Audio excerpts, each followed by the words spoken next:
இந்த ஒரு ஜைகோட்ல இருந்து டிவைட் ஆன 2 செல்ஸ் அப்படிங்கிறதுனால இது வந்து மோனோசைகாட்டிக் ட்வின்ஸ் இல்லைன்னா ஐடென்டிக்கல் ட்வின்ஸ் அப்படின்னு சொல்றாங்க.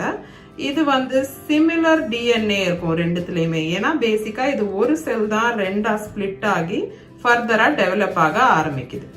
அந்த காரணத்தினாலதான் அவங்க டிஎன்ஏவும் சேமா இருக்கும், அவங்க ஐடென்டிக்கலா இருப்பாங்க, அதாவது பாக்குறதுக்கு ஒரே மாதிரி இருப்பாங்க, ஒரே அடையாளங்களோட இருப்பாங்க. இந்த ஃப்ரெட்டர்னல் ட்வின்ஸ் வந்து எப்படி ஃபார்ம் ஆகுது அப்படின்னா, ஒரு ஓவரியில இருந்து ஒரு ஓவியுலேஷன் போது 1 எக் ரிலீஸ் ஆகுது அப்படின்னு நம்ம பார்த்தோம். ஆனா சில சமயம் 2 ஓவரியில இருந்தும் எக் ரிலீஸ் ஆகி 2 ஃபெலோப்பியன் டியூப்லயும் வந்து ஒரு எக் இருக்கும் ஃபர்டிலைசேஷனுக்கு வெயிட் பண்ணிட்டு. சில பேருக்கு ஓவியுலேஷன் போது ஒரு ஓவரியில இருந்தே 2 எக் ரிலீஸ் ஆகுறதும் உண்டு. ஃப்ரெட்டர்னல் ட்வின்ஸ்னு வரும்போது இதுல வந்து 2 ஃபர்டிலைஸ்